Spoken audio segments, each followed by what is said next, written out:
ठीक है, एक ही छोटा सा टॉपिक बचा है कल हम लोगों का इस चैप्टर में, है ना? फिर ये चैप्टर खत्म हो गया है। ठीक है, एंगेजमेंट लेटर।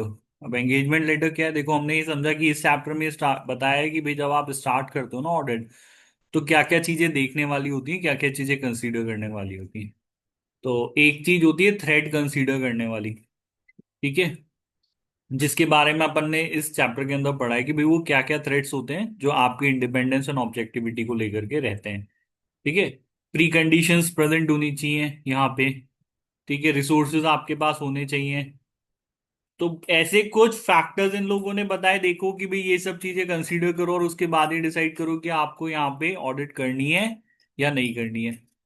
तो जब हम ये डिसाइड कर लेते हैं कि भाई हम लोग अपने क्लाइंट के साथ एंगेज होंगे और उसकी जो है वो ऑडिट हम लोग फाइनेंशियल स्टेटमेंट्स की करेंगे, तो उस केस में ये सब बातें ओरल नहीं होंगी, ये सब बातें रिटर्न होंगी। ठीक है, तो रिटर्न जो लेटर बेसिकली हम लोग एक तरीके का कॉन्ट्रैक्ट हम लोग यहाँ पर इश्यू करते हैं हमारे क्लाइंट को।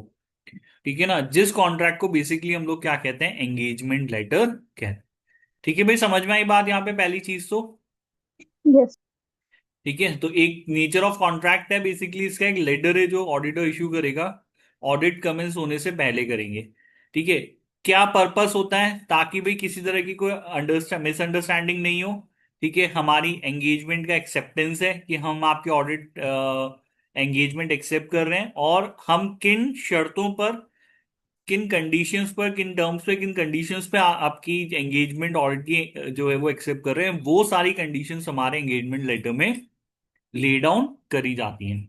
ठीक है, क्या इस एंगेजमेंट लेटर में बदलाव आ सकता है? एंगेजमेंट लेटर को बदलना पड़ेगा हर साल, should be reviewed every year to ensure it is up to date, but does not need to be reissued every year unless there are changes to the terms of engagement.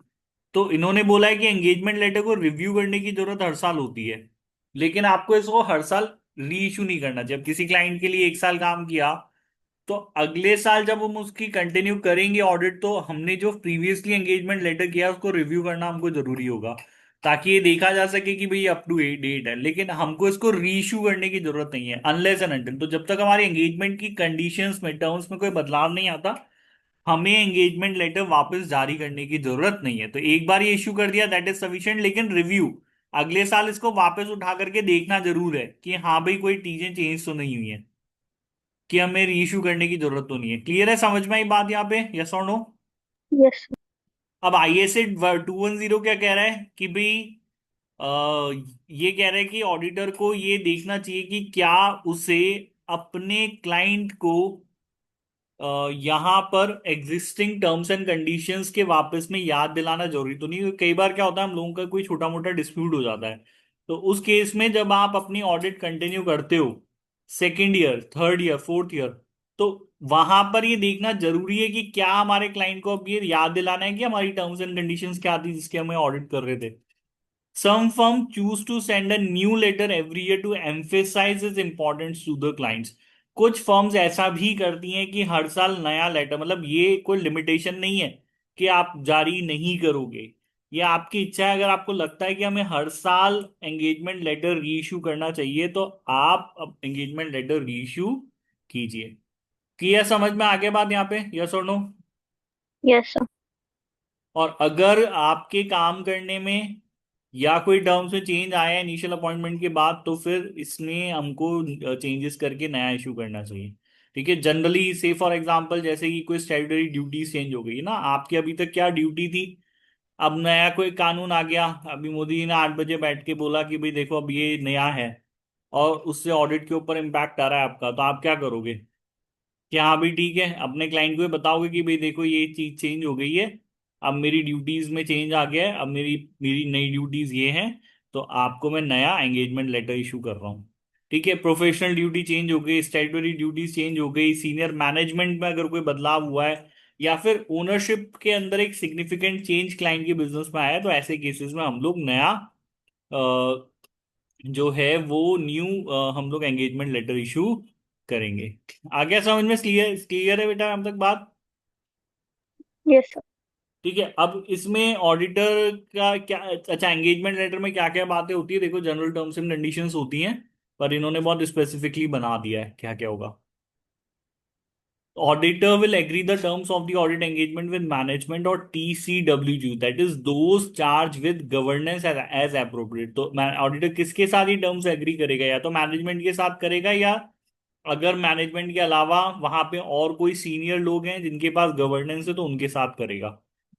अब इसमें क्या क्या आता है देखो, एंगेजमेंट लेटर में क्या क्या चीजें होती है, तो आपको अपनी ऑडिट का स्कोप बताना पड़ेगा, ऑब्जेक्टिव बताना पड़ेगा कि हम हमारे फाइनेंशियल स्टेटमेंट को ऑडिट करने के पीछे हमारा क्या ऑब्जेक्टिव है, उसका स्कोप क्या है, हमारी जिम्मेदारियां क्या है, मैनेजमेंट की जिम्मेदारियां क्या है, दोनों की रिस्पॉन्सिबिलिटीज लिखी जाती हैं। Applicable financial reporting framework identify किया जाता है, ये जरूरी है, क्योंकि वही फ्रेमवर्क है जिससे कि हम ऑडिट के जो करेंगे, वो ऑडिट में हम लोग कंपैरिजन किससे करेंगे कि भाई क्या चीज है कि भाई फाइनेंशियल स्टेटमेंट कैसे होने चाहिए।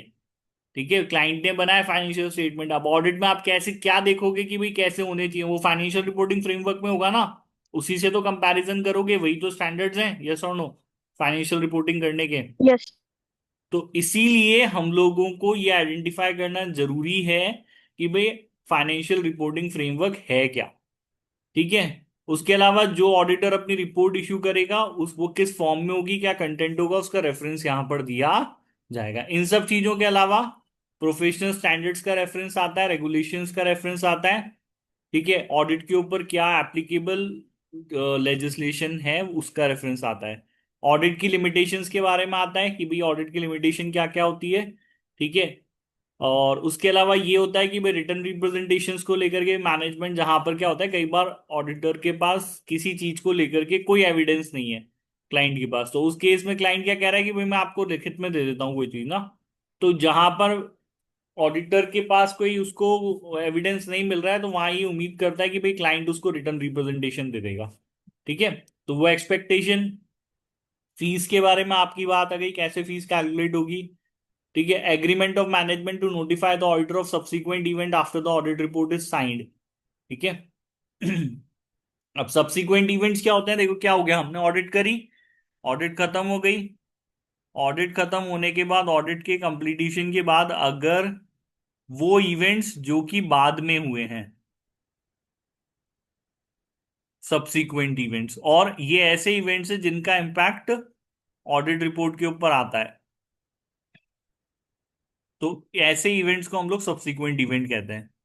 ठीक है, तो अब आपने तो ऑडिट कंप्लीट कर दी ना, तो अब आपसे आपका क्या काम है, आप बोलोगे मेरा कोई काम नहीं है, लेकिन आपकी ऑडिट कंप्लीट होने के बाद में अगर ऐसा कुछ हुआ जिससे कि ऑडिट रिपोर्ट के ऊपर इम्पैक्ट पड़ जाएगा, तो ये सब्सिक्वेंट इवेंट आपको पता होने चाहिए नहीं होने चाहिए, ये बताओ। सोचो भाई नेल, आपने तो ऑडिट कंप्लीट कर ली, आप फ्री हो गए, अब बाद में अगर ऐसा कुछ हुआ जिससे कि आपकी ऑडिट रिपोर्ट के ऊपर इम्पैक्ट आ रहा है, वो चीज आपको पता होनी चाहिए नहीं होनी चाहिए, Yes, sir. होनी चाहिए ना, तो अब आपको पता कैसे चलेगा।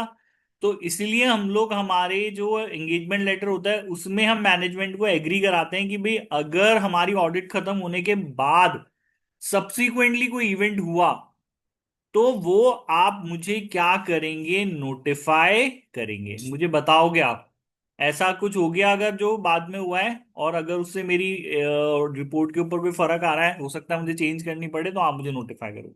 पहले एग्री करा लिया। ठीक है, इस चीज के लिए एग्री कराना है कि मैनेजमेंट फाइनेंशियल स्टेटमेंट्स का ड्राफ्ट प्रोवाइड करेगा इन टाइम, ताकि ऑडिट डेडलाइन पे कंप्लीट हो सके, क्योंकि हमने देखो ऑडिट स्टार्ट करते हैं तो हमें फाइनेंशियल स्टेटमेंट बने हुए चाहिए। अब आपने ऑडिट के लिए एंगेज हो गए और आपके क्लाइंट ने आपको टाइमली अगर फाइनेंशियल स्टेटमेंट्स ही नहीं दिए तो आप ऑडिट क्या करोगे। तो आपको भी तो आपकी जो डेडलाइन एक्सटेंड होगी ना, आपके पास भी तो एक समय है जिसके अंदर आपको काम कंप्लीट करके देना है, यस और नो। Yes. इसलिए हम लोग एंगेजमेंट लेटर में ये एग्री कराते हैं कि भाई आप हमें समय से ड्राफ्ट फाइनेंशियल स्टेटमेंट्स प्रोवाइड करेंगे ताकि हम हमारी ऑडिट डेडलाइन पे कंप्लीट कर पाए। ठीक है, form and timing of any other communication during the audit, इसके अलावा भी अगर आप एक दूसरे से कम्युनिकेट करते हो तो किस फॉर्म में किस समय कैसे आप कम्युनिकेट करेंगे उसके बारे में आप यहाँ पे लिख सकते हैं। ठीक है भाई, समझ में आ गया। अच्छा, ये तो वो मैटर्स हैं जिनको आपको लिखना ही लिखना है, इसके अलावा ठीक है, इंटरनल ऑडिटर्स का अरे अगर कई ऑडिटर बोलता है कि भाई मैं इंटरनल ऑडिटर्स को इन्वॉल्व करूंगा, उनका काम यूज करूंगा, ठीक है, तो उस केस में आप लोगों को यहाँ पे एंगेजमेंट लेटर में एग्री करना चाहिए। ठीक है, ये चीज कई बार ऑडिटर यूज करते हैं इंटरनल ऑडिटर्स को, तो वो उनको बोल रहा है कि अगर आपके इंटरनल ऑडिटर्स को हम यूज करेंगे हमारे काम में, उनके काम को यूज करेंगे, तो एग्री कर लो। ठीक है, ऑडिटर की लायबिलिटी की लिमिटेशन कि भाई मेरी कितनी जिम्मेदारी है यहाँ पे, कोई भी दूसरी obligation to provide audit working papers to other parties, ये सब चीजें हो गई। क्लियर है, समझ में आ गया यहाँ पे, ये अदर्स मैटर्स में आ गया? क्लियर है भी नहीं है यहाँ तक? आगे बढ़े इसको। Yes, sir. ठीक है, the content of the engagement letter should be agreed with the client before, तो जो भी कंटेंट है एंगेजमेंट लेटर का, ठीक है, वो आपको क्लाइंट के साथ पहले ही एग्री कर लेना चाहिए। तो आप काम अपना चालू करो, उससे पहले एंगेजमेंट लेटर का कंटेंट एग्री कर लो, भेज दो, क्लाइंट एक्नॉलेज कर ले, फॉर्मल डॉक्यूमेंट हो जाए इन द फॉर्म, और डायरेक्टर से सिग्नेचर होते हैं, किसके सिग्नेचर होते हैं? डायरेक्टर के सिग्नेचर होते हैं, कंपनी के डायरेक्टर्स एग्री करेंगे। ठीक है, कंपनी के डायरेक्टर्स क्या करेंगे? एग्री करेंगे उसको साइन करके, और उसके बाद हम क्या करेंगे? हमारी ऑडिट चालू करेंगे। ठीक है भाई, समझ में आ गया यहाँ तक? यस और नो?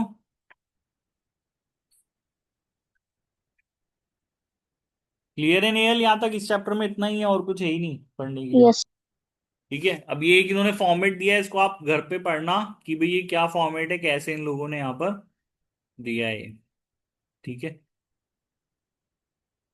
ये एक फॉर्मेट है यहाँ पे ना एंगेजमेंट लेटर का, इसको पढ़ना घर पे पूरा।